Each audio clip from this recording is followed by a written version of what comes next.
We have Landon Jackson. This is his second year in a row. He didn't get enough of you guys. He's coming back for more. So he knows the nuances of this room, and we'll get going. We'll go right here in the front row on your left. Hey, Landon, AP Stidham, AP and Kelly, as we see at syndicated radio. What has to be done for Arkansas to get more W's and from the defensive perspective? Really just finish close games, It starts back in January. Workouts, everything like that. You just got to execute, finish those. It's about all the little details. So really in those tight games, we got to do all we can to prevent them from getting first downs and really just dominate line of scrimmage, play as a unit, and get the job done. Left side, back row. Dan Peck, ESPN 106.7 in Auburn. Welcome back. The last season, the ending of last season was difficult for you guys. What was it like in the locker room as a leader, holding the team together and keeping guys focused on the task? Yeah, no, that's when it gets tough, and that's when you need a lot of leaders, and I think we got that this year. I think overall there's a bunch of us who can really keep the team together when adversity hits, because we can go undefeated this season. Adversity's going to hit at some point. So we just got to stay together and find ways to bring other guys on the team up and, really just battle back that adversity. Right side, fourth row. Hey, Landon. Michael Bronner, WNSP in Mobile. He talked about leadership, and you talked about leadership with Coach Pittman specifically. When a season ends the way it did, how does he go about getting you guys to buy back in new and old players from the last year's team?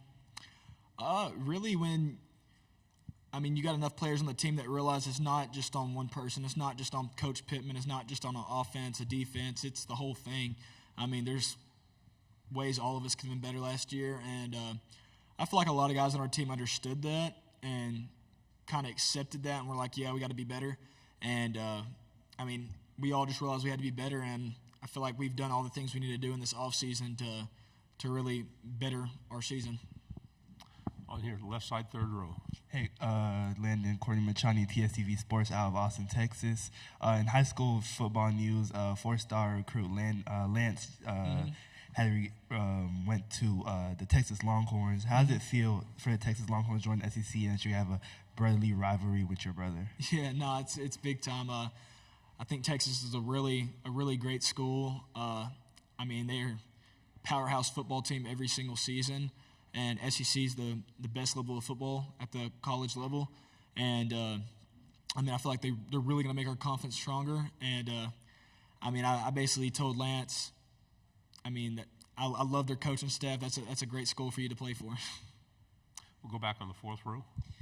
Landon, you really took over that Alabama game last year. You guys were about a hair away from completing a comeback and winning. Alabama had some offensive line issues early in the season. Is that something you can kind of feel from your side, or is it just, hey, I came out and played my best game possible today? A little bit of both. I just studied film and found a few weaknesses and tried capitalizing on those weaknesses. I feel like overall, they had one of the best units in the country last year. They just had a few little problems, but every team has problems at some point. But phenomenal players.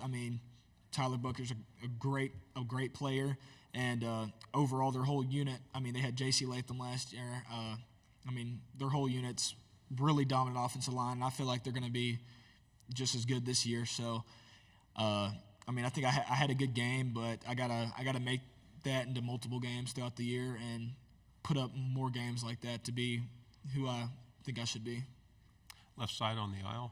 Jacob Morris, Big Trail Nation. Kind of piggybacking off that question, Landon, all three of you guys here today are from Texas. Obviously, you have the brotherly connection. Just how excited are you for the Arkansas-Texas game to be back on the schedule and to be in Fayetteville this year? I'm very excited.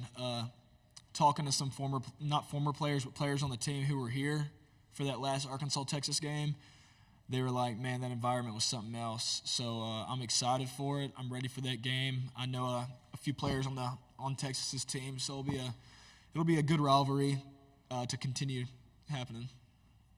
Left side in the back. Dan Peck, ESPN 106.7. What are some of the things Taylon Green has done to win over the locker room as a transfer quarterback? I'm not going to lie. He won the locker room the first week he was here. He came in and just his sense of urgency, he has all the traits to be, a leader for a big-time SEC program. And, I mean, that dude just he goes to work every day, first one in, last one out, and does all he can to perfect his craft. And he doesn't just worry about himself. He really wants to perfect his teammates as well. I mean, he's one of those players that makes players around him better.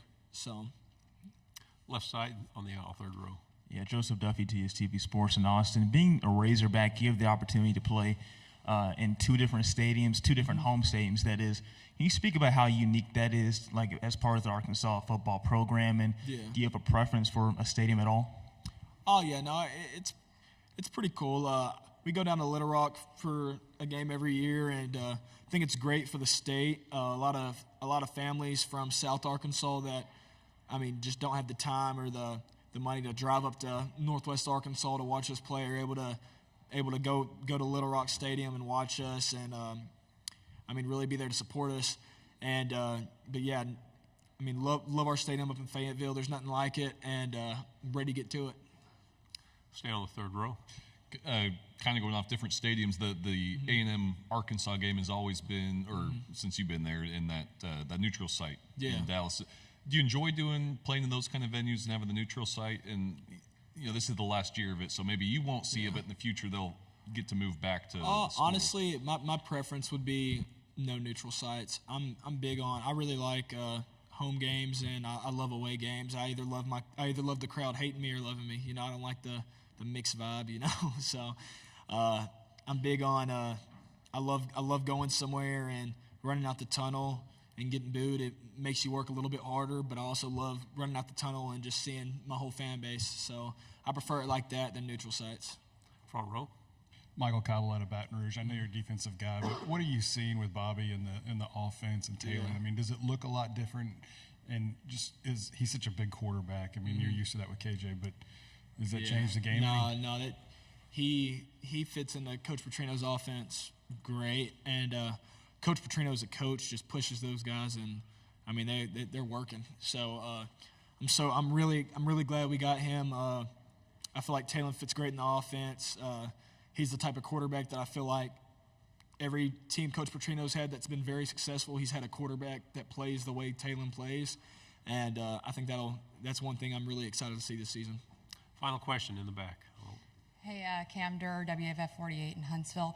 You guys are heading to Auburn this season, played at Alabama last year. As far as environment goes, which stadium or fan base is harder to play in front of?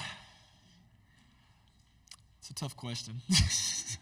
I mean, I like playing at both. I don't know which one to say is really tougher because I've performed better at Alabama's, but at the same time, I feel like Alabama's fan base is a little bit more wild. But, I mean, I enjoy both stadiums. I really like playing at both stadiums. They're much better than a few that I've played at. So, really excited for that game. Great job. Thank you very much. We'll take you next year if you want.